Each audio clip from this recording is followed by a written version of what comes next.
Welcome in to this MPW Digital Postgame presented by Realtree. As always, Ole Miss 63, Georgia State 7.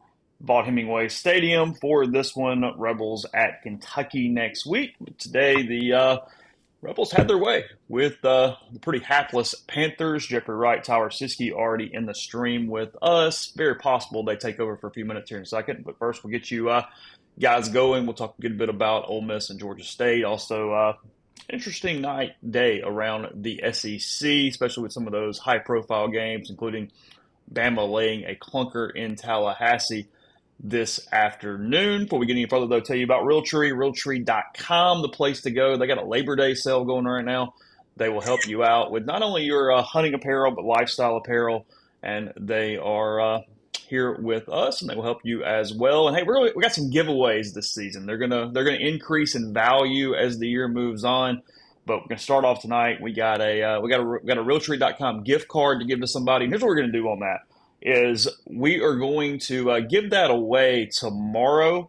Tonight, something that Neil says will be a keyword. If you email me or give me any DM with that word, starting as soon as the show ends until about probably 3 o'clock tomorrow afternoon, something like that, and give me your email address, you will somebody will win that gift card from Realtree. So I'll probably ask Neil a question or something. I don't know. We'll create a word based off something he says when he jumps on here in a little bit.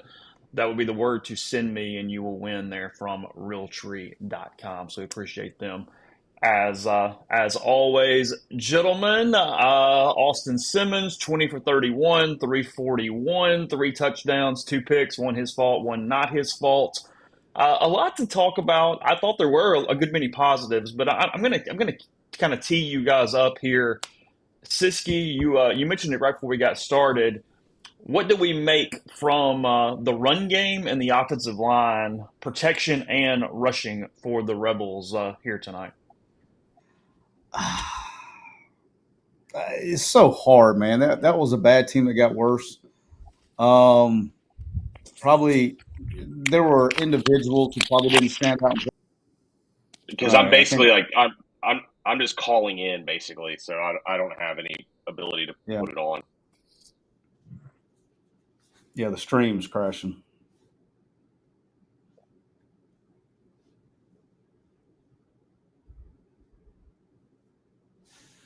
I don't know what's going on. There it goes. No, it's like we're back. This goes in and out. I don't know what it is. I don't know if we're on or not, but it says that chat looks like it's saying that we're on. So we're back. I just refreshed it. So I think because of the way that the broadcast is set up, if I can hear everything, our audience can hear everything. I think we're back going, guys. I apologize for that. It had nothing to do with internet at all. Somebody said internet. It was not that. It was that I don't know why the system did this. When I took my AirPods out, the system no longer recognized any audio at all. Like it cut you guys out as well as I was moving. So yeah, again, that was nothing to do with the system or really any idiocy at all. I'm just not sure why that happened. So quick reset. I apologize for that. I appreciate the huge numbers that are still online. Appreciate you guys. So I apologize to you, Siskey, Jeffrey, you guys as well. You have to repeat that now, but we're back. We're here. As my question was, running backs, offensive line. What do you think, Cisco? And take take five. Yeah, shut up. We're here. It's good. Hey, we're good. Here we go. We're good. First game jitters. I think I've changed my answer every time. I think I've changed my answer every time. Done TV, and like they want it from a different angle, and it's like, can you just use the audio from my other answer? Because I kind of nailed it on that one, and now I'm going to start thinking about it. It's like I've always been like a one take guy. Like, I mean, I had a great breakdown. I looked up, the motherfucker was spinning, Chase. I don't know what. I got to redo that whole thing. All right, here we go. No, I thought it was very difficult to get a really good evaluation of running game, and I didn't see of running game and offensive line play. There were some whiffs, really tackle missed a fan call on the pick that I saw that live. He missed a fan call on an edge hammer, the left tackle. and got locked in on the end that came under that on the first pick, Austin Simmons pick, and then on one he got hit in the red zone. The right guard whiffed, and so there was some things that you would hope that wouldn't happen, but it happens. The biggest thing is this: they just don't get a lot of movement. Big guys don't get a lot of movement, but the RPO game. This is what we were talking about before. I was joking with Jeffrey. I was like, and I was joking with my dad during the game. I was like, how long is it going to take them to figure out that they're not handing the ball off on this RPO, and they just kept throwing it. But yeah, offensive line, running backs going to be about what you thought. I don't see a lot there. But I will tell you this: Austin Simmons is the real deal now. When it leaves his hand, somebody's catching it. It may be the other team, but somebody's catching it. I mean, my biggest takeaway of the night is that Austin Simmons is going to be the most electric quarterback in the country because you have no idea what's happening either play, but it's going to be awesome. Because that's the other thing. He is not afraid to let it rip. I'm gonna get to him in a second. One last question on the line because I'm gonna get this from the stream. So I'll go ahead and ask you guys too. How much of this is just who they are, and I guess playing off of that, is there improvement with continuity? You've got guys that simply were not together during camp at all, hardly. They haven't played many reps. I still believe offensive line is one places you can't just portal fix because of continuity. And then two, Lane did a lot to, and again, this is good and bad, but a lot to scheme some running stuff tonight. I mean, they did run for over 200. I guess, is that doable against how much of that was the any opponent who's better than Georgia State?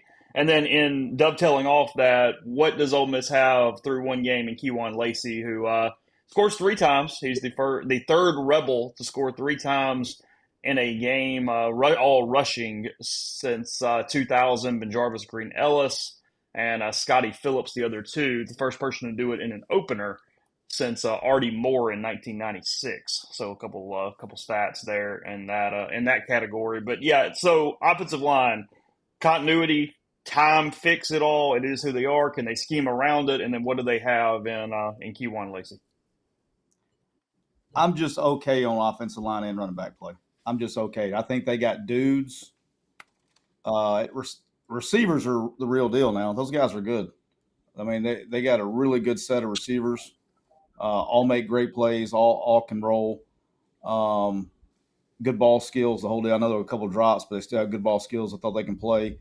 And then Jeffrey, I was talking a little bit before. I thought defense looked better than what I expected them to look. They kind of slacked off later in the game a little bit. Got a little lethargic up front, but I thought defense played well. Was where they were supposed to be and played. Were aggressive. Got caught on a zero blitz, and the backside backer that was trying to be the whole player didn't get over there in time. But I thought they played well everywhere else. But it's what you think. I just think if they can throw the damn ball every play, I think they'll be pretty good. But the first things that kind of popped off from the TV copy, and as Tyler's pointed out, you have to accept that the opponent is a part of this. But they looked a lot faster than I expected. Like, the Wallace kid has got real speed. And then for me, defensively, it was they surprised me in the sense of I thought they were physically dominant. But this all kind of gets to the same question of how much is that them versus how much of that is who they're playing. I'll say this: Kentucky's offense. I watched a good bit of that game today. Their offense is certainly nothing that's going to leave you, scared or fearful. That defense is still really well coached, and they're kind of exactly what I thought they'd be. Mark Stoops is never going to have a bad defense, so they're going to have to play well up front next week. I think that's true. The thing I will be interested in is what happens because it's coming. It's not if, it's when. What does this look like when Austin Simmons gets legit pressure? You know what I mean? So that's kind of that's the things you can't judge right now. So the other thing kind of stood out. Neil's been writing about this the last couple of weeks, in particular when he writes his what's he said, what he meant about Lane. And Lane kind of laid out, I mean, I think you had to kind of parse through it, but his concerns are he doesn't seem to be particularly in love with his running game. And I think, as you pointed out, it felt like the first 15 plays were all throws. That did not feel coincidental to me. I don't But think if you're taking the positives tonight, I think collectively their receiving core, I felt like last year it was so much of, if Trey's not out there, even though they had good players, it's like they were so focused on making Trey a focal point that it felt like it took them a while to get adjusted to playing without him. I think collectively tonight, they spread the ball around a lot more. I didn't feel like it was so intent on, because I mean, you remember this when Lane was at Alabama, whether it was Amari, whether it was Henry, whoever his best player was, that dude was getting the ball and getting the ball a lot. And it was wildly effective. Amari had over 2,000 yards receiving. Derek obviously had the Heisman Trophy year. It felt like last year's offense was kind of built to feature Trey. And then even though they had good players, it's like once Trey got hurt, it felt like it just took them too long to adjust to playing without him. Yeah. Yeah, I just didn't in the running game. I don't know. And I don't think the kid's a bad player. I think he's a good player, but I just don't know. I would have liked to see to feel good about where you're at in your running game when you're playing a team like Georgia State. You would like to see them move people, and I just didn't see that until late. Particularly early. Because you have a better insight on the schemes. So because I call a lot of high school games, I see a lot of bad RPOs. Team that tries to create angles in the running game, or are they actually trying to move people and they can't? Because you're dead on. If they are trying to move people, I watched people in the RPO game today all throughout the day. It's I still saw some offensive lines that were moving people. I did not feel like I saw a lot of that with Ole Miss. Well, that's the thing is when you call an RPO, the offensive line doesn't know that it's an RPO. So they should be moving people. You don't tell the offensive line that it's an RPO. It as if it's inside zone, outside zone, or counter, whatever the call is. They don't know it's an RPO. So that what I'm saying? It's not it's an RPO, so we can't move them 2 yard. No, you got to move them, and especially in college. In college, you got 3 yards. So yeah, you don't do that. You don't call. They don't know it's an RPO. So the quarterback does, and some receivers, and depending on who signals, half the time receivers don't know it's an RPO. They just know the route, but it just depends on what system you're in. But yeah, I think they're going. I think, like I said, I think the receivers as a collective, really, really big. I mean, which I knew coming in because I'd watched some of the other guys play at other places, but as a collective, I thought the receiving core was really good. And I think again for me, the one thing I was impressed with was Austin Simmons. I mean, his ball placement. Come on, man! For a first-time starter, that's ridiculous. I mean, kid's got major league arm talent, man. Major league arm talent. Just like to see what happens once the real bull. And they're gonna get progressively more difficult as the year goes on. But pretty impressive. I think the thing that stood out, and this is where I have no idea if this is opponent centric or whatnot, but I'm a Giants fan, and so I've watched Jackson a lot in the preseason.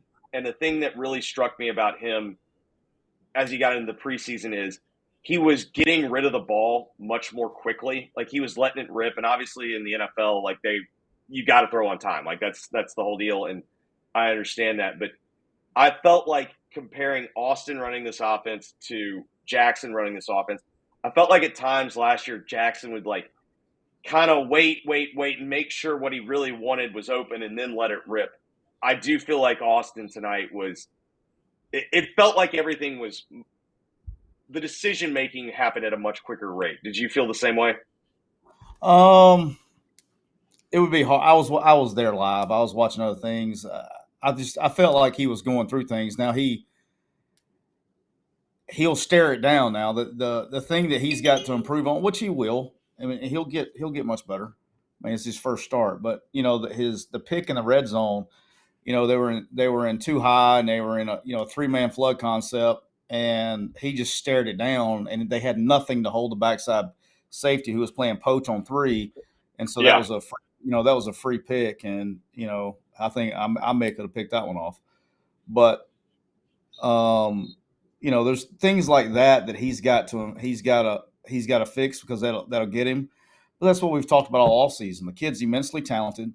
And the fans are just going to have to take the good with the bad. You know what I mean? I mean, they're just going to have to do it. There's going to be times it's probably going to break your heart, but there's going to be times, I think you hit the nail on the head earlier. It's going to be exciting. Somebody's band's going to be playing. You know what I mean? I think he is. It doesn't hit the ground very often when he's playing quarterback. That's for sure. I mean, I think it was something like the first 7 plays either resulted in a first down, a touchdown, or a turnover.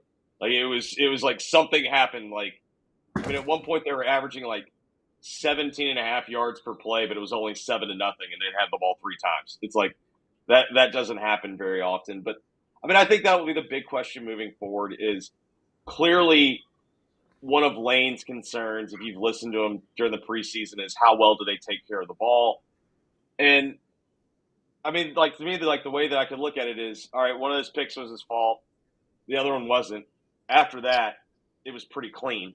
But I'm not going to sit here and act like what happened in the Georgia State game is going to be indicative of what we're about to see, in the games that actually are going to decide whether or not this team is playoff caliber, or, whatever the high end of this team that you think this team is. Like, today is nothing.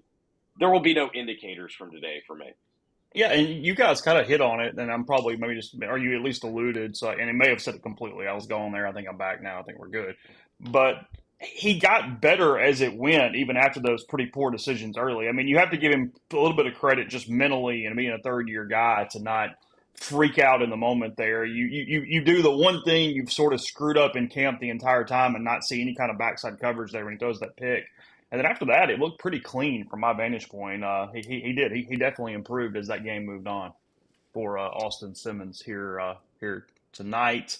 Appreciate the super chats from people. Holden, Stanton. Yeah, not a better internet situation. Me being an idiot mostly. And then here's the question, Holden from his super chat.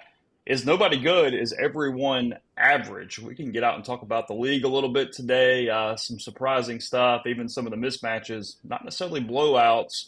You got one or two takes apiece on just what we saw from the SEC today? LSU's really good. Okay. Their defense, much improved. Much improved. I mean, like, that's probably the biggest improvement of a unit I saw over today from last year to this year was LSU's defense. Alabama is absolutely average as grits. I don't even know. That's probably just that's what they are. They're average as grits. I don't care how many returning players you got. I don't care how many stars they got. They play with absolutely zero intensity, and they allowed a quarterback to talk shit for the whole offseason and just allowed it to happen. They sit there in the corner, bent over, and took it. Diddy. Baby oil and all. I mean, it was embarrassing. It's embarrassing. So how much of that are you reading on Bama as a program, or at least on a team for the season? What does that mean? I don't know how you fix that. Just to be honest with you, I don't know how you fix that. So okay, you've seen that game. Where are you setting Bama's over under on wins? That's not a playoff team. I mean, I don't know. I don't think it's even a playoff contending team. Not the one that played today. I mean, does that team, I mean, and I haven't even watched everybody because it's hard because there's 16 freaking teams playing. Nobody's playing each other this week, but a lot of damn games. So I haven't watched any of the Florida. I haven't watched any Arkansas. I got 4 drives of the Kentucky game. I got to go back and watch them. I missed a bunch. I watched a little bit of the Tennessee game, but they're not better than LSU. Hell, they're not better than Auburn. They're not better than Georgia. Not what played today. And I didn't even watch the other ones. So I don't. That was bizarre to me, man. That you talking about when things don't add up? I mean, I look at rosters. That's what I do. I know this is a shocker for everybody. Okay, I know this is going to surprise everybody, but I do okay in my real life, like evaluating rosters. Okay, and that was the most bizarre shit I've ever seen. That made zero sense to me. Everything there's a lot of things that made sense to me, but that one did not. That was, and look, and I need to say this. I should have started it with this. This is probably the point I'm going to try to make on our show this week. Is every freaking person that gets in front of a microphone this week is going to talk shit about Alabama, how bad they play, blah blah blah.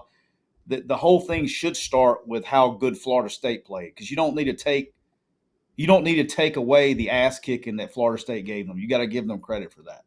And you got to give credit for a quarterback that talked shit for 3 months and then backed it up. I mean, you got to tip your cap, And so then go to do what you need to do. But I don't, nobody's going to give Florida State any credit. But those guys were playing defensively. They were getting after people's ass. They were playing violently. What does this mean for just what Kalen Deboer is going to be experiencing in that state here in the coming weeks? He's fixing to get it. I mean, there's nothing they can do, right? He's got an $80 million buyout. Oh, So, yeah, I get that. I'm just saying. But people are going to be like, "Hire him." I'm like, well, that's great. I mean, it's going to be uncomfortable. It's going to be uncomfortable. I mean, hell, it was uncomfortable when Nick would lose like one game every 5 years, and it was uncomfortable, right? But it's that was just. I'm okay when you get beat. Any team. I'm okay watching any team get beat. I'm not okay any team, even the ones I pull against or pull for, doesn't matter. I don't really have a favorite team. I cannot stand players that do not give effort on the football field. That's disgusting to watch. It's an embarrassment to the game. It's a disgrace to the game. I mean, these guys are getting paid millions of dollars to loaf. I don't play that shit. I would be fired 100%. I wouldn't have made it back. I'd have been fired on the tarmac for treatment of players. I couldn't. That's so bad, on so many levels. Texas is probably. I wish you. I know it's late. Texas fans are probably gonna melt down. Texas has got a good football team. That defense is real. I think those were two playoff teams today, both of them. But that was a 2007 football game today. A lot of fans didn't like watching it because they're used to seeing a lot of scoring. But that was a 2007 football game today between Texas and Ohio State. Great game. So a lot of things I want. Yeah, real quick, Jeffrey. One more, and I'll let you go. Is the loafing and what you're talking about with just effort and all the stuff? Is that simply every team has a certain amount of that, and you just mitigate it best you can? Is that I hate the word culture; it's way overused. But is that something that's going on in the system, or is that an evaluation issue when you bring dudes in? What is it? You're either coaching it or you're allowing it to happen. Okay. One of the two. You're either coaching it or you're allowing it to happen. So which one is it? I don't think it's being coached. It may be allowed to be happening. I don't know. That was there's just no excuse for that. You know what I mean? On any level. It's a bad deal. I mean, that's just I don't even know how else to put it. It wasn't even like I wouldn't it's not even embarrassing. It's sad. You know what I'm saying? It's sad. Like, what are we doing? It's not football. Somebody says it's the overreaction week. Yeah, I mean, I think the overreaction is that Texas is just dead and buried in. Oh no, Texas is a playoff team. I will stick by my guns on that one. I think Texas is a playoff team. I think well, there's a lot.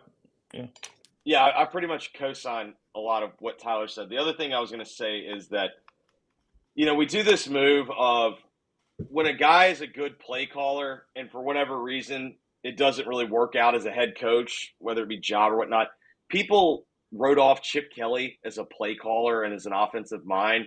And I thought that was dumb last year.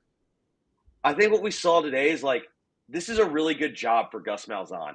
He just gets to call ball plays. He gets to think about offense, and that's what he loves to do. He's a nerd about it. But, this idea that all of a sudden, he's just a terrible offensive guy, I always thought that was weird to me. It's no, but, when he can just focus on that, he did a good job. I totally agree. There are 2 coordinator hires that Mike made, getting the guy for Nebraska. The more physical team was Florida State, and it wasn't even close. It was that was an ass kicking. That was from the jump. The other thing that I just find myself scratching my head with Alabama, Tyler, the first drive of the game, they had 16 play. First drive of the game, 16 plays, 13 runs. Start of the fourth quarter, they had 13 runs the rest of the game. I understand some down and distance impacts it, but it felt to me like Florida State's adjustment was, all right, they were going to come out we're not going to get beat deep and we're going to kind of play red zone roulette, but we're not going to let Williams just light us up. And then Alabama just kind of took what they were given. And then once basically the looks were, okay, we're going to dare you to throw, Alabama just didn't have any answers. And I'm with Tyler completely. In the second half, it really felt oh man, this team kind of quit. And then I know we can always do the shoulda, coulda, woulda, but I'm just should never kick field goals is insane to me. I understand the way that the way the game played out, it felt like Alabama needed to get a touchdown, but they had 2 reasonably college makeable field goals that they could have taken, and they would have gotten the ball back down 8. And instead, they turn it over, and I get it, the way the game plays out, maybe who knows, maybe Florida State runs a kickback or whatnot. But this idea that somehow field goals are quitting is insane to me. They still give you points for them. And so I've never quite bought into the whole analytics. I'm cool if it's when Texas went for it today, 4th and 1 at the 1, I'm kind of cool. I think Ohio State got 1 or 2 first downs maybe, but Texas still got the ball back with decent field position. It's I understand that. But this idea of it's 4th and 9, that's not a high percentage play. And so, I'm just kind of out on that. The other couple of things, I totally agree, Tyler, with what you said about that LSU Clemson game. That was a really physical football game. The pads were popping.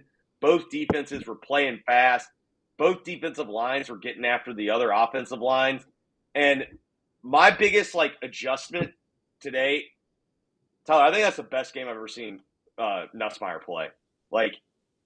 His stats are never going to pop or whatnot, but he was in complete control. He was such a cool, calm, customer. Never really put the ball in jeopardy. That was a different quarterback than what I've watched for the last, the guy that was starting last year. He was in complete command, and I was very, very impressed with him today. I'm with you on Texas. I think everybody's jumping the gun because, let's be real. At one point I was and I'm also saying,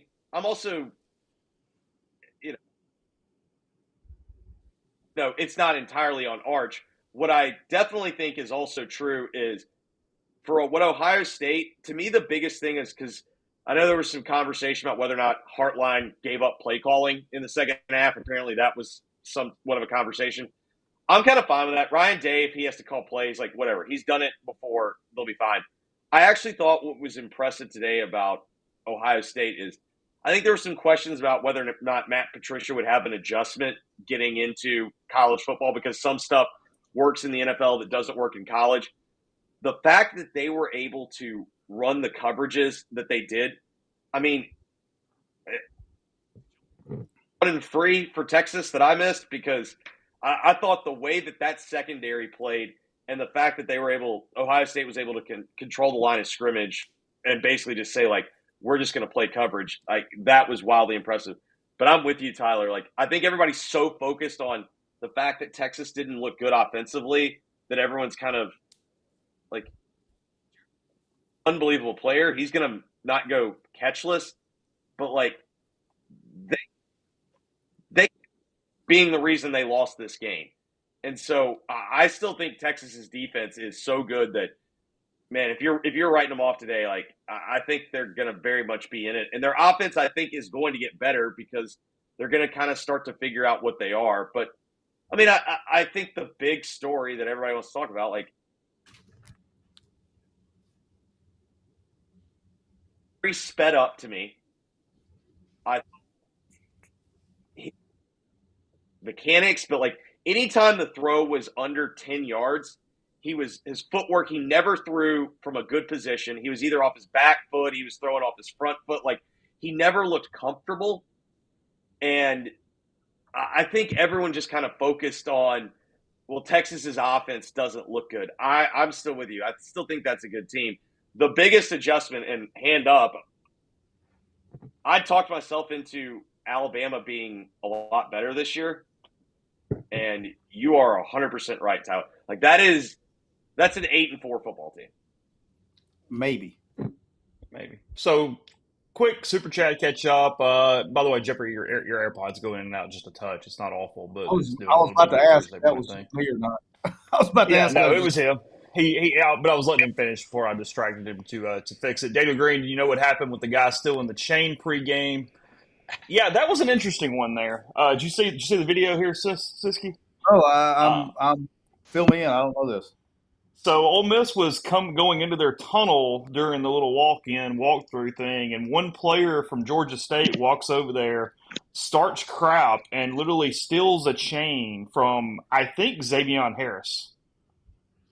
Which, picking him out is quite the move if you're going to walk over and decide to start one in the middle of the Ole Miss team as they're walking in. Yeah, the cops had to come in. Lane started yelling to people. The Georgia State head coach had to come over there and start yelling. They went to pull him away, and then as he was walking away, he took the chain and threw it up into the student section, or not in the student section, into the south end zone as he walked off. And he did not play tonight. He was supposed to be a contributor for the Panthers, and he did not play. But, yeah, some rocket scientist walked over into the Ole Miss group, grabbed a chain from either Xavier Harris or Deshaun Womack, but I think it was Harris. So we're going to go pick on maybe the top NFL prospect on the Rebels roster and throw the chain up in the air. It's good. Can you help me out? Was there history, or was it just like, I'm going to pick a fight? Like, was it like, I'm going to set the tone today? Like, it looked like it was completely the guy full of nothing but piss and vinegar and deciding he was going to set the tone. Like, he was going to go send a message for his Panthers in the pregame. Listen, on the one hand, I would never teach that, but there is a certain level where you kind of have to respect. It's so insane that you kind of have to respect it. It's the playground. We're going to go over there. We're just going to take one shot at the biggest dude and see what happens, right? I don't know. I always say, like, on your defense, you need one person that you are truly afraid might be unhinged. You don't need two, but you need one. You know, I would probably, suggest the guy go after the kicker or something, look to see if he had any maybe a Swatch watch on or something, see if he goes take his Swatch watch or his Game Boy or something, but I don't think Xavier Harris would be the guy I'd pick on. But that's the reason I didn't know that. That's probably why it was 67-3. It'd probably been like 63-62 if this guy hadn't taken off hadn't gone after the necklace. We could have had a whole different post game. It is. It's prison rules. You go in there, and so you're not taking advantage of. You just you take the first punch, and you see what he was an Auburn transfer. Yeah, that's right. Yeah, because Aaliyah was trying to. Because I was watching downstairs and I was cooking dinner, and Aaliyah was trying to like give me the recap.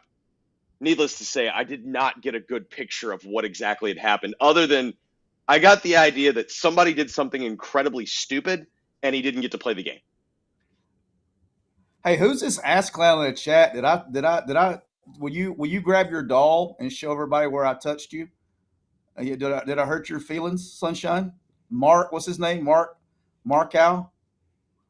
Yeah, will you show everybody? You want to come on and show everybody where I touched you? And grab your doll, Sunshine.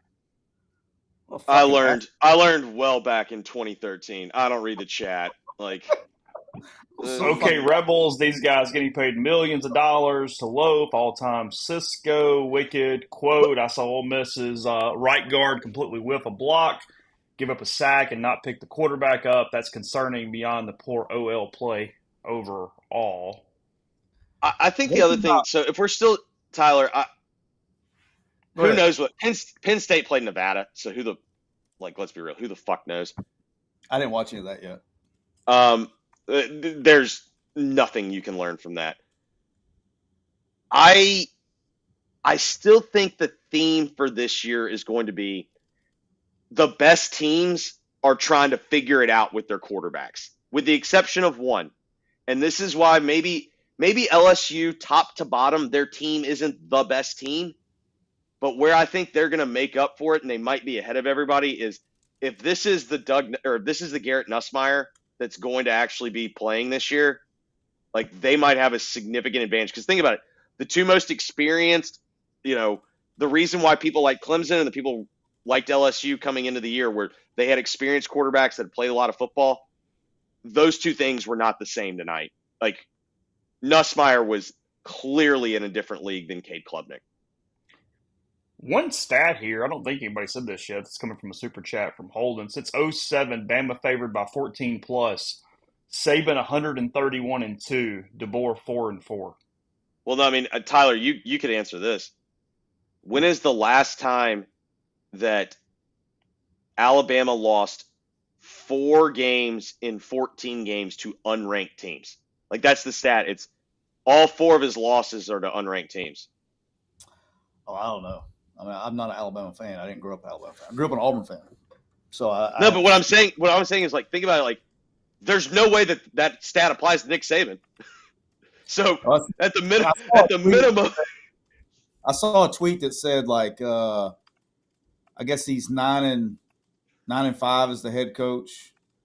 He's lost to 4 unranked teams, and I think that Nick Saban didn't lose that many games to unranked teams in his last 16 seasons or something like that. I don't know, some kind of weird tweet like that. But yeah, I mean, well, you got to think too. I didn't realize it until I looked at it this week.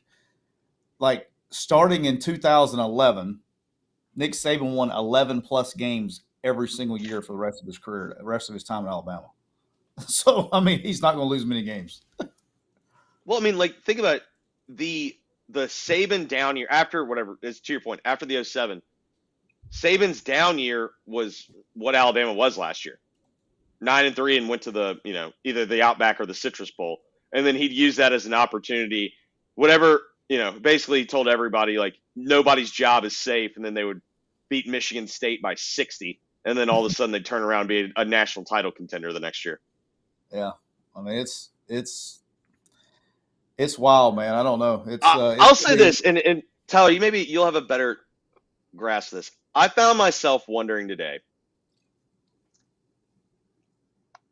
now that I think it appears Miss Terry's health is okay. There were a lot of rumors about her health, and I'm not trying to get into that. But now that her health, those rumors seem to be not true. I just can't ignore the fact that, man, if the Alabama job were the same job that the Ohio State job is, which I think was true 10 years ago, I find it really hard to believe he still wouldn't be coaching Alabama. Like I think that's going to be the adjustment period is in this universe, because Nick told us as well, like, I can't make more rich people in Alabama. And I think there's this real trying to identify what the job is. And the problem is a fan base doesn't do that objectively. The standard is the standard. Like, we all know that. And so I'm not trying to make excuses for Deboer, because to your point, the damning thing was that team looked like they had quit at multiple moments. And so, like, that's not good. And that's also not the first time that his team has looked like that. So, like, you take notice of that. But I do think there is a real question of the Alabama job is clearly still a very, very, very good job.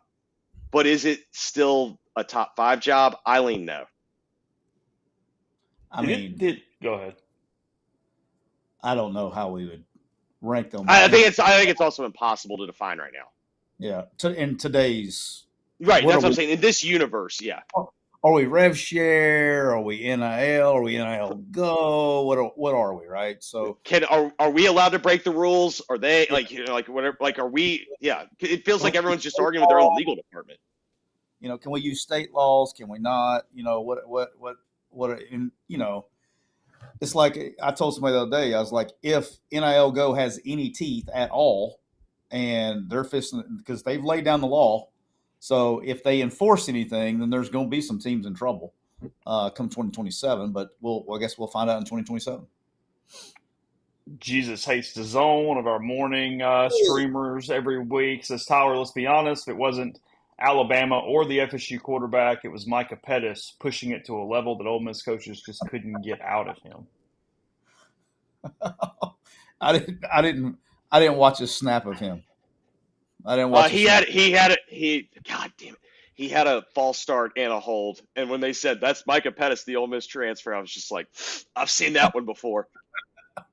I didn't see a snap. I didn't watch a snap of him. But look. How about Gus Malzahn? Gus Malzahn may have more wins against Alabama than any coach in the history of coaches. So it's so funny that you bring this up because on Friday, the guest host that I brought in is a Bama grad, and he basically said, like, he laid out everything that happened today. He's like, I want you to know I have PTSD about this team. He's like, I'm not sold. He goes, everyone keeps telling us the offensive line is fixed. He goes, I'm not sold on that. The best running back is out. I don't know why I'm supposed to believe that Ty Simpson is a difference maker. And he's like, on the other side, it's Gus Malzahn with a running quarterback. And he's like, I'm in hell. I have PTSD. And I mean, I texted him during the game. I was like, you basically laid out your worst nightmare. I was like, at least you saw it coming. Yeah, Gus was in his bag, man. And I'll tell you, let me tell you what, nobody will give the kid. I mean, I gotta give the kid credit, man. He talked his shit and then backed it up. I mean, I saw no that not happening, right? But it did. Good. I mean, tip the cap.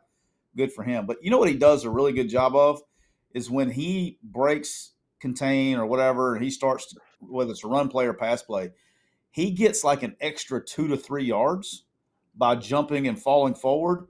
And like today, they ended up with like a 4th and 1 instead of him sliding or going down. Yes. 4th and 4, and they would have punted, right? So he got a bunch of dirty yards today. So he played his ass off. And a lot of people, Alabama fans, are going to blame it on Ty Simpson. Hell, him and whatever the fuck Five's name is. Those were only two that damn competed the whole day. The Washington transfer. Yeah, no, yeah. I wanted to be clear. I was not trying to rip on Ty because I saw some people ripping on him. I was like, name something he should have done differently. Like he didn't play right. Great. He didn't play great, but at the same time, it's like I didn't feel like, oh, they're losing because he's at quarterback. It was his first start too. You know what I mean? Like shit happens, but he competed. You know, at least he gave what he had. But no, I thought, no joke. I mean, I'm being dead serious, and I thought from a pure passer standpoint, to me, there's games I haven't watched. You know, South Carolina's going to play tomorrow, so we'll see Lenore Sellers. I haven't watched Lagway. I did see a stat line of like 14 of 17 for like 100 and something yards. So I haven't watched him play. But the two best quarterbacks in the league today that played, you know, if you gave an award today, it would have been Nussmeier and Simmons. Yeah, I did not see. They were playing Illinois State, so yeah, I haven't watched. The material line. I mean, I know this. Like, they were favored by 40 something, and it was like 24-3 at halftime. So, like, I have no idea. Like, I'm with you. I thought, in terms of someone that his eyes are drawn to quarterback play, the two guys that I thought I was like, okay, these are the guys that I'll rock with were definitely Austin Simmons and Nussmeier.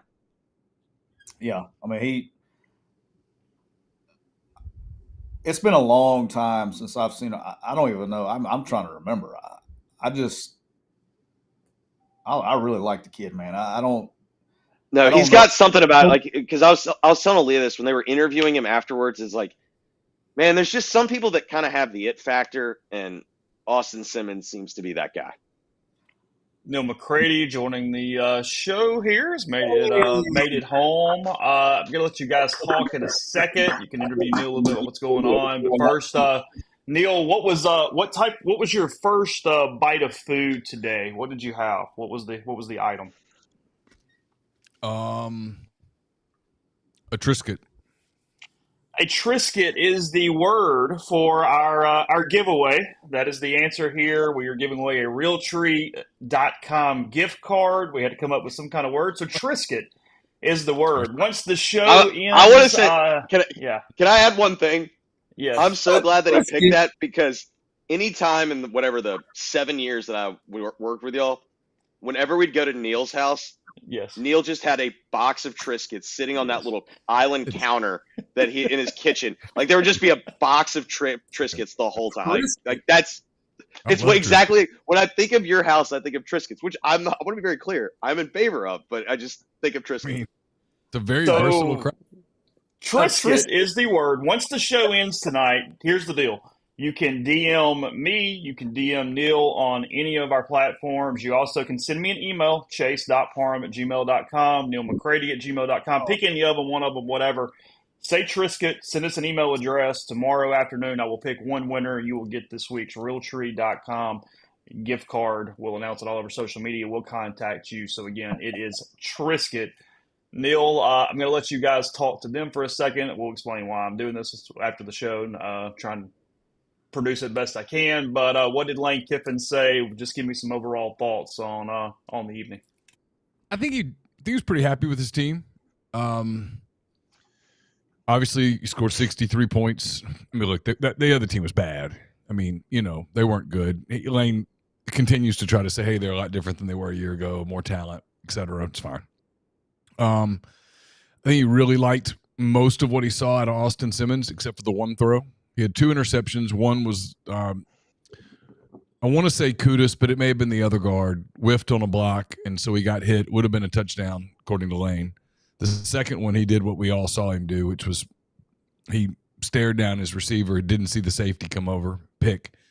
Other than that, I think he really liked what he saw out of Austin. I think he continues to really like Kewan Lacy. Likes his defense for the most part. Said the defense played well except for one play, which was obviously the touchdown. So I think all in all, he's pretty pleased as you can be from a game like that. I mean, you dominate the game. I think they 46 unanswered points to finish it. It feels weird, like when you're writing a column about a game like that, and you're kind of writing that you don't learn a lot from it. And I think, and I was thinking about this when I was driving back from the stadium, I think it sort of depends on what your standard is. Like, what is, if you're saying, hey, this team, if this team's going to be a playoff team, what were the concerns? And those are different than if you're like, if this team's going to be an 8-4 team that's just a good team, what are your concerns? Because I think those are 2 different categories completely, if that makes any sense at all. I think, and I'm sure you saw the same thing, Neil, but I've been doing this shit a long time on a different medium. I don't know if I've seen, this is first start. I don't know if I've seen a kid in it with a ball placement. That's what, I don't even know how to describe it. I've never seen a kid with that kind of ball placement with that lack of experience. You know what I mean? Like, I've seen one in an Ole Miss uniform, and he won 2 Super Bowls, and he didn't move like this one does. Listen, this kid. What's number 2's name? You're going to help me out. Wallace, Trey Wallace. I don't know what he got. Whatever. He's Wallace the third, and he wears Harrison 2, and it's Wallace the third. Some people say he goes by Trey. Some people say he doesn't. The roster says Harrison Wallace the third, the transfer from Penn State. It's confusing because he also wears 2, and Mike Wallace wore 2, and they're both.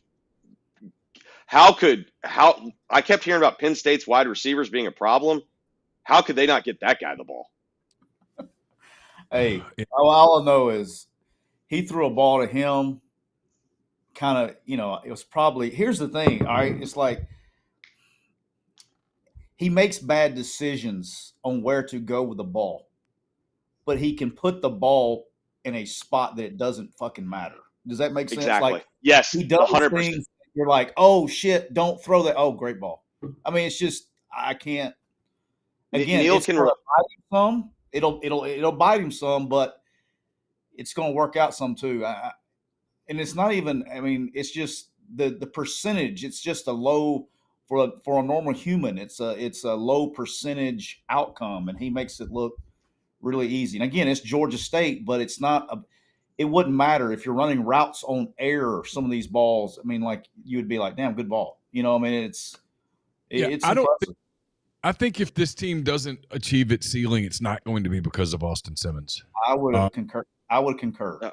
Tyler, to your point, like I was thinking about this because you're 100% right. There are some people that make bad decisions and get away with it because a perfect throw sometimes can't be defended.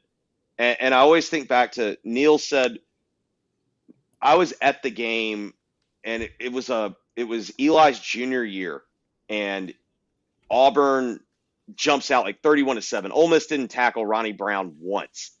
And Chizik was the coordinating the defense. And in the second half, Eli just goes nuts. And Neil, in retrospect, like later he and I were talking about it, he said he wrote a story based on his conversation with Chizik being like, hey, they were not like in this game and then they were in this game. Is that because of him? And he said Chizik was just telling him about how, man, we had so many perfect calls against this look and we knew exactly what they were going to do. And he just put the ball where we couldn't do anything about it. And to me, the biggest difference is like with Simmons, it's like you get that, but also the kid is athletic as all get out. Yeah, I think the first thing you'll see, I mean, this is what I will be looking for a week from now is what does the pressure package look like against him at Kentucky, right? Because there were like we talked about Neil before while you were probably doing the deal is, there was a edge pressure that the tackle didn't fan out on a blitz and he on his first pick when he got hit, the tackle didn't fan out and that's base. We had the right guard whiffed on one. That's probably the one I think you were talking about, Neil, earlier. Right guard whiffed on 165. I think I saw that one live. And there was some guys cut loose, and so that's going to be on tape.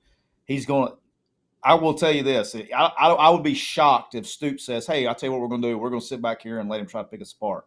I think you gotta fire the bullets and see what happens. So Kentucky today, speaking of, you mentioned the Wildcats next week. Calzada, 10 of 23 for a whole 85 yards today. No touchdowns, one pick. Kentucky rushes for 220, but on 43 touches in the run game, obviously 85 yards of receiving. One guy had 43. I mean, first game, Toledo, blah, blah, blah, blah, blah. That was a pretty lackluster effort there from I can tell you, sadly, I watched every snap of that game because the syndicate maybe had Kentucky minus 10.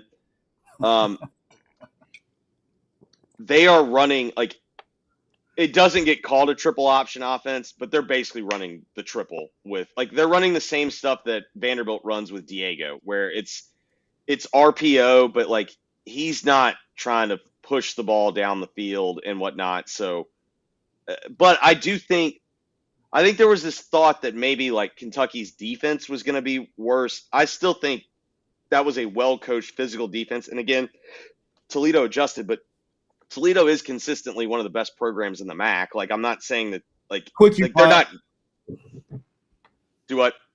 Quick UConn as of this week. Let's go. Yeah, no, I mean, to me, like that is a well-coached football team that Kentucky physically handled. And so does that mean next week that they handle Ole Miss? No, but I do think I think the teams that are going to give Ole Miss problems are the teams that are going to be physical and fundamentally sound defensively because, well, that's kind of been what's given Ole Miss problems under Lane. You got to see what it looks like too. On the flip side, we talk about we're going to sit here and everybody, and rightfully so. Okay, rightfully so. We're going to sit here and hype up Austin Simmons all week. You also want to see what the defense does when you play an offense that maybe can get string a few first downs together. Yeah. Or what happens to Ole Miss when they don't get the drive starters? What happens when they get a run look and they get 2 yards on the first 2 downs? It's 3rd and 8, and to Tyler's point, they get a pressure look that Austin maybe didn't set the protection right, or hey, maybe they just make a play. Like, what happens when Ole Miss goes 3 and out, and then Kentucky is running this more ball control? And even though it's not like anything to be like overwhelmed by, what if they just hold the ball for like 8 minutes? Neil, did anybody mention anything about the whole chain Xavier Harris thing? No. So I heard about it before the game, but I didn't understand what people were saying. I didn't really fully understand it until after the game was over. And no one asked Lane about it. I think he'll get asked about it on the Zoom call tomorrow night, because I don't think anybody knew enough about it in the press box to like ask it in an educated way. What they want me to ask you? What the line of scrimmage look like to you? You know what? I forgot my stupid binoculars. I got some you can borrow. Oh. I was saying this a minute ago. If this team doesn't hit its ceiling, it won't be because of Austin Simmons. It will be because of offensive line play. I didn't watch as much of the Kentucky game as you guys did, but I did watch some of it. You watched more than me. I thought Kentucky defensively looked pretty athletic. Toledo's a pretty good MAC team. I'm not going to be like, oh, Toledo's good because they're in the MAC. They don't have an SEC budget. But like that, I think the final score was 8 points. That game wasn't an 8-point game. I mean, Kentucky controlled the game, but Calzada's not good. But what will be interesting with Kentucky is they did look like they're pretty athletic defensively, and now they have some film, and they are going to throw some blitz packages and things at Ole Miss. I think that's what you have to do against Austin, is get him out of his rhythm, see if you can force him into some mistakes. That obviously will be the plan. And look, if this team, we talked about it all year about 10-2 and stuff. If this team gets to 10-2, it's going to have to improve pretty dramatically on the offensive front. I mean, there were some moments tonight that you're like, if that's an SEC game, it's a problem. And it's game one. I mean, I don't, I wrote about this. I don't think you can just go, oh, the offensive line sucks. I think that's way too strong. They haven't had a lot of time together. They haven't had continuity. I think that's important with offensive line play. But, here we go. I mean, they're going to play 3 teams in the next 3 weeks: Kentucky, Arkansas, Tulane, who are probably from worst to best in that order, based on kind of what I saw today. And then LSU's waiting on them. And look, LSU's the whole package.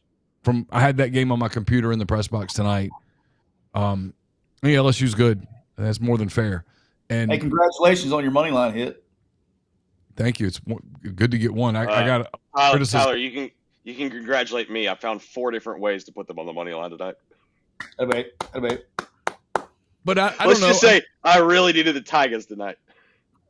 Go Tigers. To answer your question, Chase, I mean, I don't know. I think that's the big thing. I think Kiffin knows it too. I think it's offensive line play. He said there were some moments where he liked the way they finished. There were some things that they did. There was some blocks on Lacy's long run that he liked, but obviously there were some moments in the first half that were problematic from an offensive line standpoint, if that's what they are. Thanks, Austin, for the super chat. He was kind of asking how worried should you be about the right side. You kind of answered that best we can after one game, with that one game being Georgia State here at this point, because Georgia State's really, really bad at football. Tyler, sorry, go ahead. I mean, just that's the one thing that we're all going to do, right? Everyone's going to do these overreaction Mondays, Sundays, and I get it. It always strikes me, like I never am fully prepared for, like, oh my God, I forget how emotional this is to people. I mean, if Texas had played Georgia State tonight, nobody would, the whole narrative on Texas would be non-existent in this moment. If Ole Miss had played at Ohio State, I mean, who knows what we're talking about, right? I mean, you just can't. You can because everyone's going to. You shouldn't overreact so completely to everything, with the exception of one team. I do think there's one team that you can react to and go, "Oh my God!" Mm-hmm. And I only think there's one. Are we talking about LSU? No, He's talking about Alabama. Alabama. Oh, okay. Yeah. Like Alabama looked like there's an identity crisis.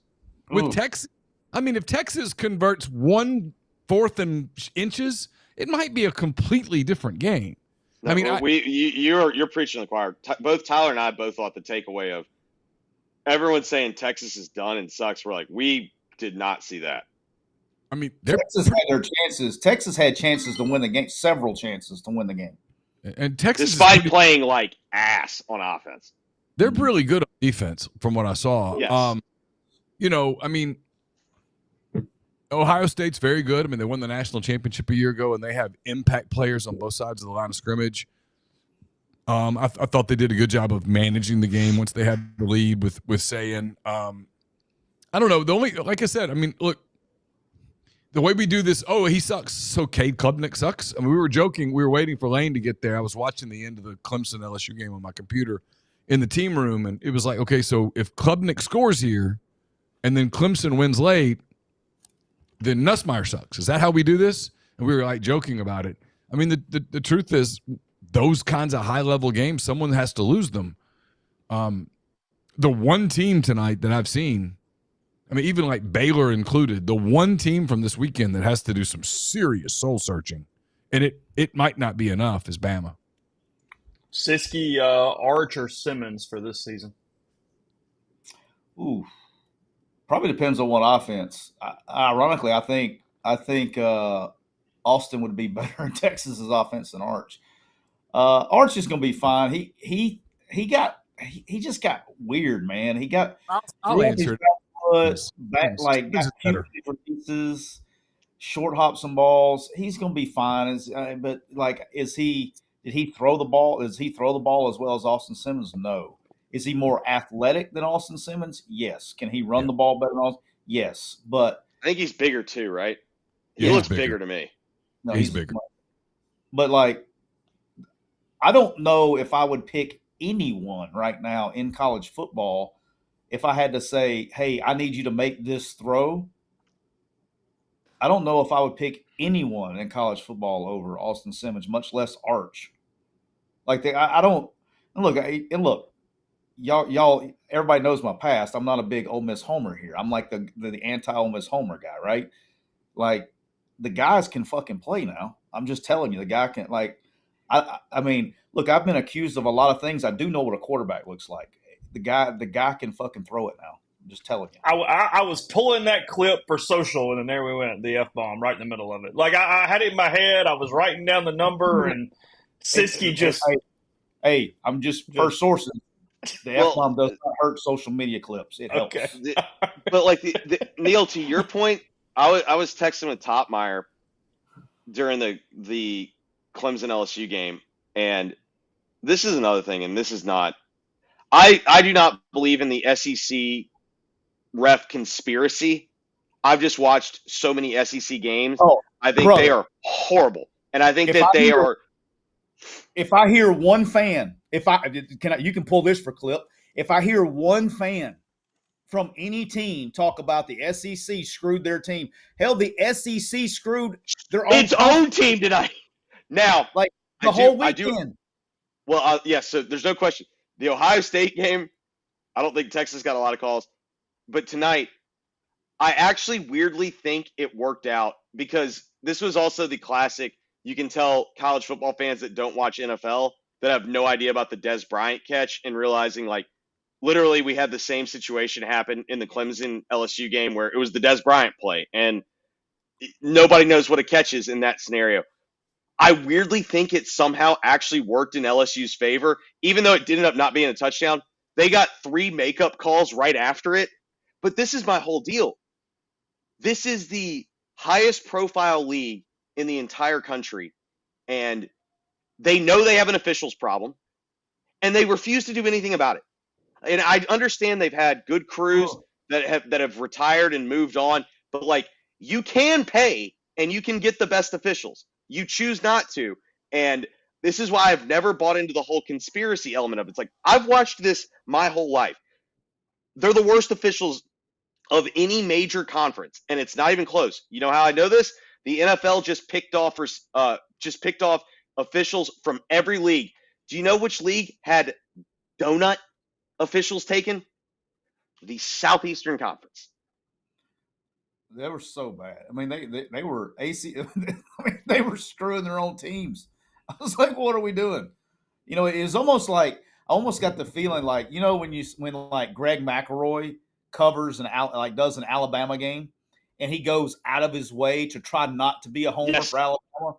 Like I feel like that SEC officials were going out of their way to show that they were not being homers for SEC teams in those games. It was unbelievable. I mean, the thing that was hilarious, and Neil, I know you're watching on your laptop, on the touchdown that got turned back, the only question was whether or not, like, they bring on Lamagna, who was a Big Ten official, and his only question was whether or not he was out at the one or it was a touchdown. Like, did he make the catch in bounds to where he got goal line extended? That was the only question he had in his mind. And then they come back and they say, after review, the ruling is that the receiver did not complete the catch. The pass is incomplete.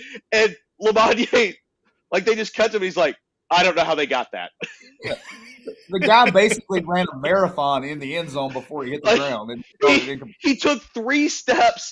He took 3 steps, extended the ball. Like, it's unbelievable. It was wild. I just don't know why they don't make a simple rule. If it looks like a catch, it's a catch. Hey, I know. I'm convinced they get lawyers involved because, like, it used to be what, Tyler? The standard was catch plus time, and then it became catch plus 2 feet. But then it was like, well, sometimes you don't have full control, and then it was catch plus 2 feet plus football move, and then it was, well, you've also got to survive the ground. And then the question was, well, when do you have to survive the ground? What if you start the catch with your feet on, and then you go down to the ground, and you still have to survive? How about if you catch the ball and you take 2 steps and you cross the goal line? That's cross catch. The plane with 1 foot in bounds. The play is over. In college, yes. I don't know what that was about. But hey, Neil, I'm so glad you're on here. Because we have managed to talk about 15 SEC teams. We've managed to talk about 15 SEC teams here tonight. Okay. But you know what, Neil? There are 16 teams in this league. There are 16 teams. I need to get Jeffrey Wright's breakdown of Hugh Freeze and the Auburn Tigers. Jeffrey, go get them. Hugh Freeze. Have we talked about State? Hugh Freeze. No, I don't think we talked about it, but I'll be happy. I had a lot of I just made that up. I just made that up. This about State. I watched some of their game tonight. Today, I think State's much improved, especially on offense. All right, Jeffrey, let's go. What you got, boss? I'm eager. Okay. I'm all ears. So, I have known that this is going to be like the Lord tests us. You know what I mean? Like, he puts us in very tough positions. And the other guys know this, that I have mentioned this is going to be the hardest year of my life because I'm actually very high on Auburn coming into this year. Like, I know that there was this narrative that Jackson Arnold freaking sucks, and I never believe. Like, I watched that entire Oklahoma Ole Miss game, and I'm like, this kid is literally like, it was doing it by himself. Like, when they started talking about he developed a good connection with a kid on the scout team that was a walk-on and was like a 5th string receiver, and I was like, that was his number 1 target. I was like, yo, this guy's not playing with anything, and he's still moving the football. So I'm also of the opinion, I don't think Oklahoma upgraded. So when they got Jackson, they've got dudes on the outside. They've got really good receivers. The one thing that does give me a little concern, how many games can Auburn essentially do what they did on Friday night? Because I also didn't buy into Baylor. Like, for the record, I hammered Auburn last night. When that line was like bouncing, I was like, I don't care. I think Auburn's going to. Didn't it? It dropped all the way to like some books had it as a pick. Like it was like there was a lot of people that were texting me like, "What's going on with this line?" Because they knew I was like, I am all like my bet of the week is Auburn. Yeah, I thought somebody I didn't know it was about an injury or something. I didn't know what the hell. No, I had the same thing. I was like, is it going to be Arnold's hurt, like whatnot? And also when Hugh was doing all the theatrical stuff during camp about who's calling the plays, the throwing of the visor with Jackson, I go, I've seen that before. I watched him try to convince people that Chad Kelly was not his quarterback, and we all saw one scrimmage. When Chad came in, and Chad throws like a 75-yard handoff, and we're like, well, that's their quarterback. Like they can do this Buchanan, Kincaid dance all they want. We're like, Chad Kelly's their quarterback. So when he was doing all this performative stuff, I was like, I think he likes the team. It's going to be tough. It really is. Like I'm scared. Like I don't know how else to say it. Like I think they're good, but I understand that the Lord gives us our toughest tests just to test our faith. And I still believe the guy's not that good of a coach. Get like but I think you're gonna get like the perfect world, Jeffrey. They're good, they're not great, so they could go. But they're gonna still lose a game where he blows it. But I'm hopeful, but I think they're good. It's 8-4, and then they still want him fired. So like he kind of like almost sort of overachieves with the roster, and then they still want to run his ass out of town. Here's what scares me. I watched a man actually show some growth as a coach. Because there was a very clear way for him to win that game. But that way was not throwing the football, not trying to hit his explosives. It was a grind it out, and we're going to run our quarterback. We're going to have these long extended drives, and maybe sometimes we've got to kick a field goal, like whatnot. Like the question that I have though is based on their schedule, how many teams can they do that against? And the truth is, from what I've watched this week, I don't think they can do it against Georgia. You tell me they can't? Did y'all just watch the Alabama-Florida State game? You're telling me that they can't do that against Alabama? Yeah, I mean the thing, obviously I called games in that offense, so I understand it. But the thing that I was probably two things. My two takeaways from there was Jackson Arnold actually ran the offense the way it was designed. And he made the correct decisions in the running. Like people look at stats and shit, they don't understand the decisions. When you get up to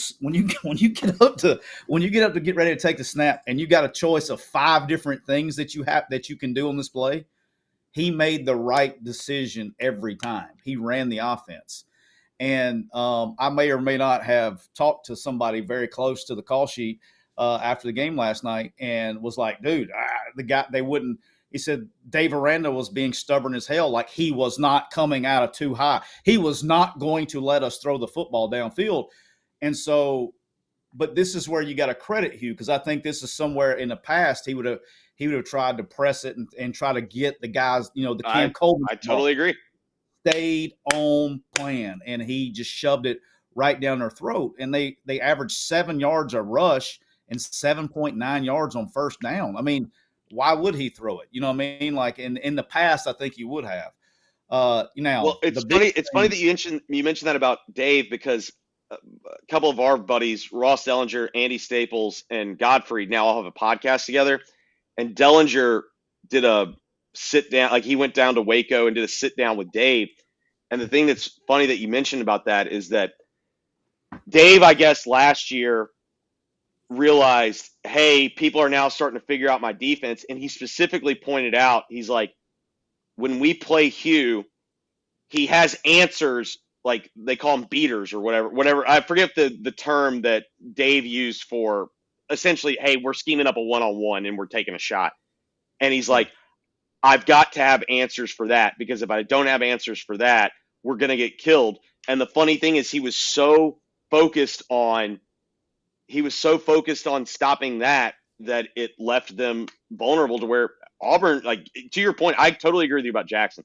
Jackson was in complete control of an offense. Like it was wildly impressive. Yeah, and then the kid's gutsy too. You know what I mean? Like now, I will say this: the thing that they got to fix, and you think they can, is but we'll see.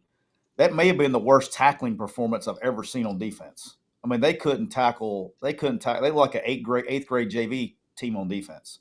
They couldn't. Yeah. They couldn't tackle. I bet they had 30 missed tackles. I don't know the stats, but I'm sure somebody's got them. But dude, they couldn't tackle for shit, and they gave up hella explosive plays. They had no answer for Trig. Trig could get open anytime he wanted to. I mean, by the way, is that the USC Ole Miss Trig? Is that still him? That's him. How is he still eligible?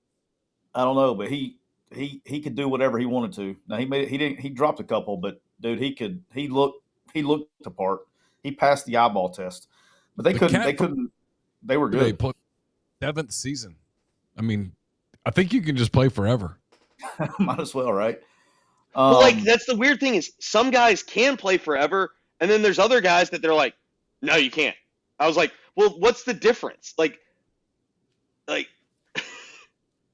yeah, they it'll be interesting. They have Ball State and South Alabama, and then they have to go to Oklahoma. There won't be any storylines that week.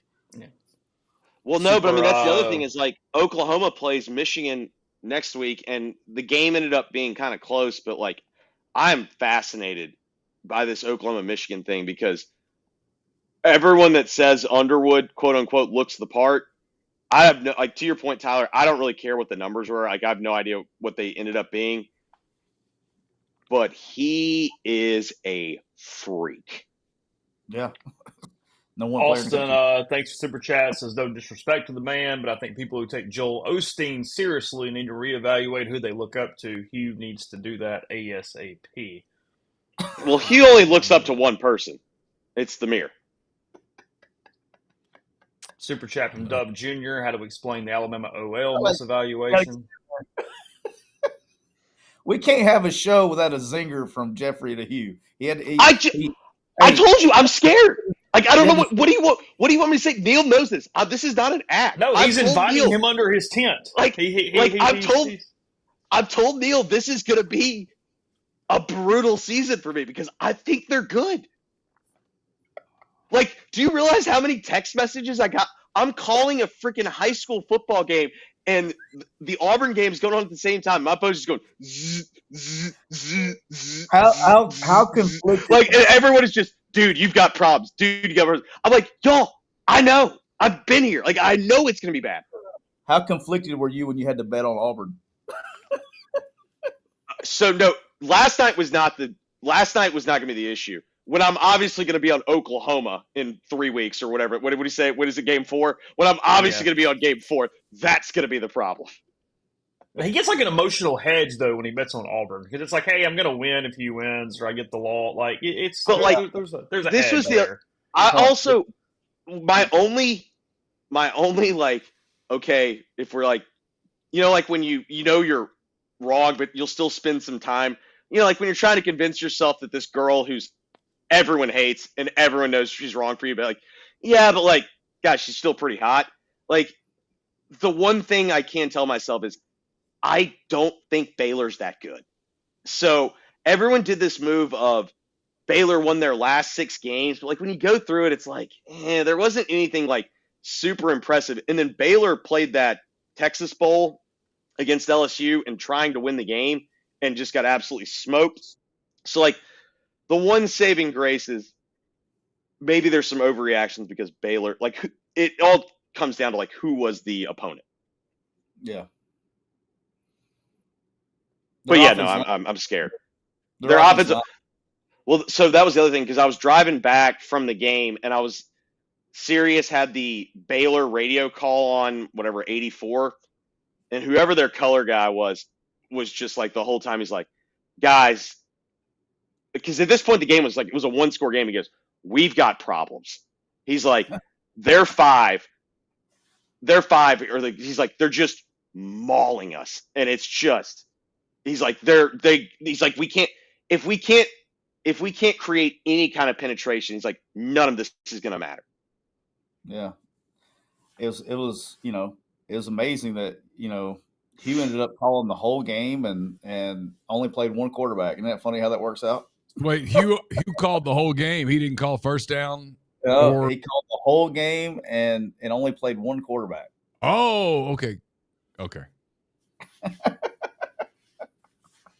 So I guess the theory is some of the second and third down stuff is based on contracts. Yes. Like so okay. Which, by the way, I have no problem with. But you and I have also talked about this. Hugh has done the thing where I call certain downs, you call certain. Like it's the thing that made it somewhat believable is like Kent has called third downs before.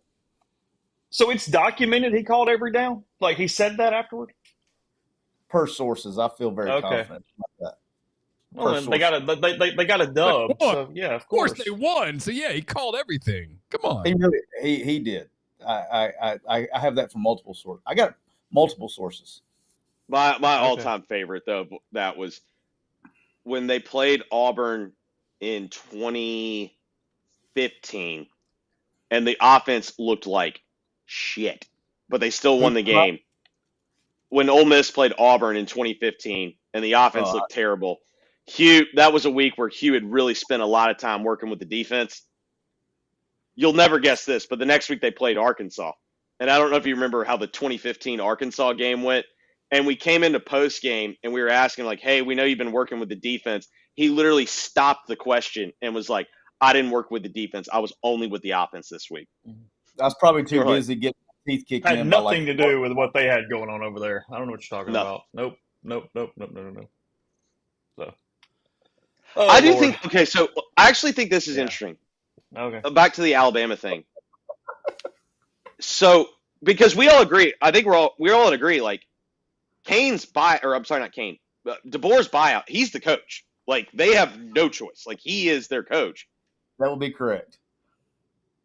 Like, they're going to have to do something. Like, what it was like, is Kane collateral damage? Is Gruff collateral damage? Like, what? Like, where? Like, someone's going to be the scapegoat. Well, I think in this game, I don't know who the scapegoat would be. They all look like shit. Well, the weird thing was, it was this weird thing. They could never time it up because I actually thought the Florida State defense in the second half, the Alabama defense in the second half, started to get stops, but then they couldn't do anything with the ball. Sorry, Neil. I now realize like I'm on delay, so I can't. Oh, no, you're good. I was just going to say, I think it's possible that we just timed. I remember talking about this a couple of years ago. A prominent person in college athletics who knows sort of everybody said, look, if this is going to be the route forward, referring to NIL, Alabama's not going to be a power anymore. Nick Saban steps away suddenly, sort of out of the blue. I mean, I watched some of Saban today on the game day thing. I mean, dude's still sharp enough to coach a football team. I mean, I think it's possible that it's time to admit that this era is just not going to be super friendly to Alabama. They're not going to have the ability to stack a roster and just go dominate. Well, I guess that's my thing, though, Neil, is like I agree with your point, but it hasn't affected them recruiting wise. Like their roster, like they have talented players. They just but who's winning though? But the people that win, are people that have older rosters. Alabama, you can go recruit a bunch of high school kids. It takes them forever to develop. Half of them leave. I mean, shit, one of them caught 5 passes for Ole Miss tonight. I mean, I don't know that the system. I don't know that the system supports that unless. I don't know. I mean, Jeffrey in our text thing, and I'm not asking him to get into it at this late hour, but he had a pretty good soccer analogy that, I mean, there's possible that this whole thing just doesn't fit the SEC. I mean, the two schools in the SEC that have the tools financially to just go outspend everybody typically underachieve, Texas and Texas A&M. I mean, unlike the Big Ten, which has a couple of schools that typically overachieve with Ohio State and Michigan. I mean, there's just a world where this system doesn't fit Alabama. And they're mortal. And if you're mortal, and you're an 8-4, 9-3 program, you're no longer. And Tyler, I mean, you and I've talked about this. I mean, I was in Alabama for a long time before Nick Saban got there, and Alabama was just fine. They didn't suck, but they weren't world beaters. I did a radio show in Mobile, Alabama, where Auburn beat Alabama 6 years in a row. It was one of the reasons I got fired. I mean, literally, there was the last 3 years of that deal. I woke up. I've never prayed to God about a football game, except 3 Saturdays when I was living in Mobile, where I said, "Dear God, please let Alabama win today. Just somehow, some way, let the Tide win." And God looked down and said, "No." Somebody comparing Alabama football in this era to maybe what Cal's Kentucky teams had become. Okay, so I want to take this prompt. I hope nobody at WNSP picked Florida State, Neil. Oh boy, God. I know what's going to happen. They're going to wait till the show's over, and they're going to call them when they're at home and say, "Hey, by the way, you're fired." So I think the thing with Kentucky, the reason why I guess maybe you could say the analogy works is both of them are struggling to adjust with different times. But the thing about Kentucky is Kentucky was still spending. Like, it's not like Kentucky basketball was all of a sudden at a disadvantage. They were outspending everybody that was doing a bad job of it. Right, exactly. So, like, they were making poor choices and whatnot. And then when Cal said, "Fine, I'll do it your way," and then he went and he got older, his team was really good in the regular season, and they ran into St. Peter's. And they got St. Peter's. And so, and that's the other thing about Cal is, like, if you're winning, you will put up with every bit of Cal's. Like, I mean, this is a man I've known, like, literally, like, this guy's been in my life since, like, seventh grade when he took the Memphis job. So, like, I know all the tricks and whatnot. When it stops working and you stop seeing what they care about, which is, like, the tournament results, all of a sudden everything that he does is annoying, and you can't wait to be done with him. The thing that's different about Deboer is it's not like Deboer's a grating personality, but this is a guy that has won at every level he's ever coached at. And right now you just look over and you're like, this guy, I just thought about today, like, there were times that, like, the camera pans over to him, and granted, we're at the mercy of the producers, but, like, you just felt like he's overwhelmed. Well, here's the thing: it's not that Alabama lost the game. That's not. No, they got their ass kicked. To your point, they got their ass kicked. It's not about them losing the game, and it's not about even them getting their ass kicked. It's the lack of competitiveness from the players. Minus 2 guys. Minus Ty Simpson competed his ass off, but he's just not that guy that can take over a game. And I keep forgetting the kid's name. 5. It's the receiver from Washington, Bernard. I think, is that his name? Yeah. So here's the thing, and Tyler. I lived in that state for a long time. I know you were in the program. I was never in the program. But I covered it fairly closely for several years. Even when Alabama wasn't great, Alabama was full of dudes who dreamt of playing at Alabama. And by God, they'd stand in front of a train for that program. And those days are over. And I think that was a big part of their success. I mean, they're going to have to figure out a different way. Like, there was 2 ways. In the Stallings, Bryant era, when they won, it was kids dreamt of playing there, and when they got there, they literally bled for the program. Saban came in and built this program, at least from the outside looking in, of, look, if you'll sacrifice me for team, it'll pay off in 2 ways. You'll win championships, and you'll go to the league. And that was a motivation. Deboer's going to have to figure out a different alternative to those 2 things, because kids aren't going to go to Alabama just because they love Alabama. And Saban's gone. He's got to figure out a new thing. So they got to have money. And the truth is, they don't have that kind of money. Whisk, real quick, Whiskerell wanting to know if Neil will tell us what the one game he bet on. Thanks for the super chat there for that. So had to read it, but I don't even remember the football game. I bet on an Ole Miss South Carolina basketball game once. I do remember the basketball game. I remember it because you and I both bet on it. Yeah, It I was remember like the South Carolina basketball game. You and I were covering it, and Ole Miss was like down 2. They missed a shot, and then South Carolina hit free throws. It was like a Is that when 2.5 Carolina had that really good point guard, the Devin Downey kid? Was it Devin Yes. Downey? Yes. Did you win the bet? I did. we won it. We won it by Tyler. If Ole Miss makes the shot, we were fucked. Yeah, it Because was ball in air.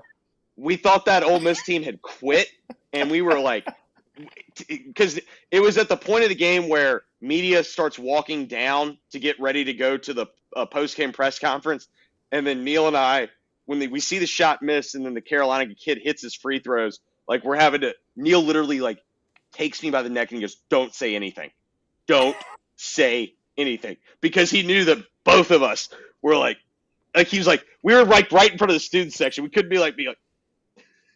Yeah, it could be like, woo, we did it. Hey, Yeah, they just I saw somebody in the chat talk about Barney, my guy. Hey, speaking, and it just reminded me because I had a flashback. You know, we were talking about the SEC officials screwing the SEC teams. Mississippi State had 3 touchdowns called back today. 3. Had 3 touchdowns called back today, and one of them was on a long touchdown, and they called the receiver for holding at the 2-yard line. Like, what are we doing? Yeah, Tyler, I do agree. Maybe it was Neil's point, but listen, do I think State's going to somehow rip off 6 wins? No.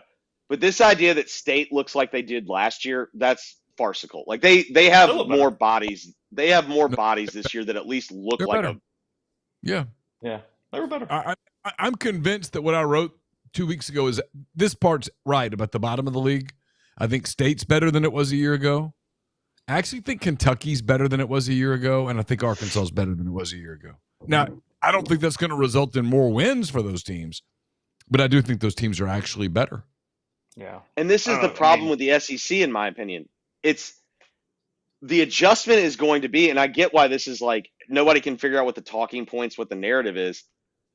The reality is there are 15, 16 teams in this league that are actually spending money trying to win. And therefore, if you don't play well, like it's not just a guaranteed win, but like there's no way to quantify that. Like, you know what I mean? Like in the end, it's like, well, if it's a 4-8 team, like what does that matter? Like, yeah. Getting close to closing for the evening. We're a little after midnight. Neil, did the crowd? I'm assuming Kiffin said nothing about the crowd. By God, they showed up early. That was a hellaciously full crowd prior to the game before even kick. Yeah, Lane did not mention crowd, which was advisable. There was a big crowd before kick. A lot of people left at halftime. People filed out as the third quarter ended. Ole Miss had a fireworks kind of thing at the end of the third quarter, but most everybody was gone by then. And in fairness, the game was long over, and you can't blame anybody for going to get a drink or a bite to eat or hang out with family or just beat the traffic home. That game was done. And to Lane's credit, he said nothing.